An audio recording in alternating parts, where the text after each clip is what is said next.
नमस्कार, आप देख रहे हैं ब्रेकिंग बिहार। जिस प्रकार से जीतन राम मांझी ने जो बयान दिया है, उसके बाद से बिहार का राजनीतिक पारा गर्म हो गया। इसी विषय पर बात करेंगे। हमारे साथ वीआईपी नेता नीलाभ कुमार जी। नीलाभ जी, आपने जीतन राम मांझी का बयान सुना है?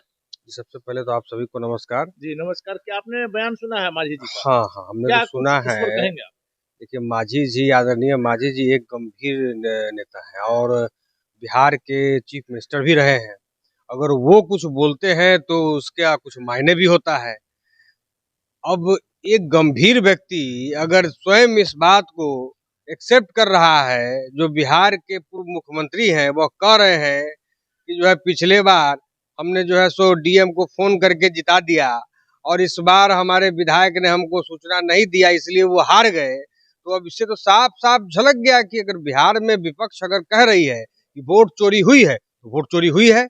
ये तो खुद जो है सत्ता पक्ष वो खुद एक्सेप्ट कर रहे हैं इस बात को। तो कहीं ना कहीं अगर विपक्ष ये सवाल उठा रहा है और सवाल के घेरे में है, जो सरकार पिछले 20 साल के कार्यकाल में इतना एंटी इनकम्बेंसी था, जो बिहार सरकार को जनता देखना नहीं चाह रही थी। बिहार सरकार के कई मंत्रियों का आपने देखा होगा, आप सभी मीडिया के भाई बंधुओं ने चलाया भी था कि तमाम मंत्रियों को जो है क्षेत्र से खदेड़ा जा रहा था, दौड़ाए जा रहे थे। उसके बाद इतना प्रचंड बहुमत आना, तो कहीं ना कहीं ये सवाल के घेरे में था। और विपक्ष, हम लोग तो हमेशा से वोट चोरी का जो है मुद्दा उठाते रहे हैं, चाहे वो एसआईआर का मुद्दा हो, चाहे वो जो है सो कोई भी मुद्दा हो, जनता के लिए लड़ते रहे। तो अब तो ये सत्य प्रतीत हो रहा है ना कि बिहार में जो ये सरकार बनी है, ये चोरी करके सरकार बनी है। बिहार में वोट चोरी करके सरकार बनी है और आदरणीय मांझी जी ने तो इस बात पर मुहर भी लगा दिया। चलिए, मान लिया अगर आप ही की बात है, अगर बिहार में चोरी करके सरकार बनी है, तो विपक्ष कहाँ सोया हुआ है? विपक्ष हंगामा करे, विपक्ष रोड पर आकर संघर्ष करे। तो आपके जो महागठबंधन के सबसे बड़े नेता तेजस्वी यादव तो गायब है। देखिए, हम लोग तो पहले भी आवाज उठाए हैं। जब एसआईआर का मुद्दा जब आया था, अनिल जी, आपने देखा होगा कि विपक्ष में जितनी भी पार्टियां थी, हम लोग मुखर तरीके से हम लोगों ने आवाज उठाने का काम किया था। और मांझी जी ने इस बात पर जो मुहर लगा दी है, तो हमारे पार्टी के जितने भी शीर्ष नेता हैं, आदरणीय सन ऑफ मला मुकेश सहनी जी हैं, हमारे पार्टी सुप्रीमो, उन्होंने भी बयान दिया है कि उन्होंने 2-3 महीने का समय दिया। जितने वायदे हैं वो सरकार जो बोली है, लॉलीपॉप दिया है, उसको पूरा करें तो हम रोड पे उतरेंगे जनता के लिए। देखिए, हम लोग बिहार के लिए पहले भी रोड पे उतरे हैं और आगे भी बिहार के जनता के लिए हम लोग रोड पे उतरेंगे और लड़ाई लड़ेंगे। और चोरी की सरकार जो ये बनी है, इसका पुरजोर हम लोग विरोध करेंगे। नीलाभ जी, रोड पर उतरने की बात कर रहे हैं। चुनाव से पहले यदि मुकेश सहनी उप मुख्यमंत्री का सपना नहीं देखते, तेजस्वी यादव मुख्यमंत्री का सपना नहीं देखते, आप लोग तो सीधे शपथ ग्रहण की बात कर रहे थे।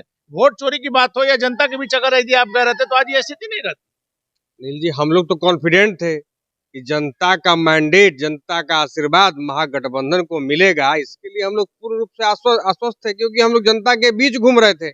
हम लोग एसी में बैठ के राजनीति करने वाले लोग नहीं हैं। आपने देखा होगा, हमारे गठबंधन के नेता, चाहे जो है मुकेश सहनी जी हो, तेजस्वी जी हो, लगातार बिहार का जो हर जिला प्रखंड का उन्होंने यात्रा किया है, जनता के बीच रहे हैं, जनता को जागरूक उन लोगों ने किया है।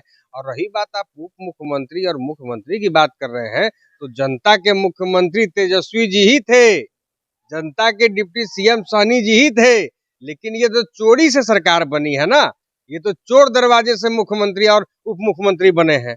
ये तो इस पर मुहर तो खुद जो है मांझी जी ने लगा दिया है। मान लिया कि मांझी जी ने लगाया, तो मेरा आखिरी सवाल यही है कि जब आप भी कह रहे हैं कि जनता के मुख्यमंत्री तेजस्वी थे, उप मुख्यमंत्री यदि मुकेश सहनी थे, तो अब मांझी जी ने भी जब ये कह दिया है, तो आप लोग का अगला कदम क्या?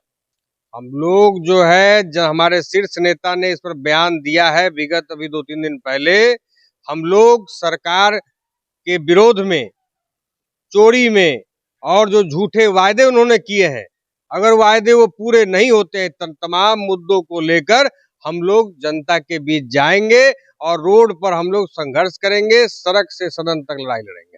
चलिए, तो सड़क से सदन तक लड़ाई लड़ेंगे। और जीतन राम मांझी ने जो बातें कही है, उस पर सीधे तौर पर नीलाभ जी का कहना है कि जो हम लोग कह रहे हैं उस पर जीतन राम मांझी ने मोहर लगा दिया। वैसे में जनता के मुद्दों को लेकर के लगातार महागठबंधन जो है वह कुछ महीने इंतजार करने के बाद रोड पर आएगा। महागठबंधन जो आरोप लगा रहा है, उस पर जो जीतन राम मांझी ने पुष्टि किया है, इस पर क्या कुछ बिहार की राजनीति आगे होगी, देखने वाली बात होगी। फिलहाल अपन रहे ब्रेकिंग बिहार से।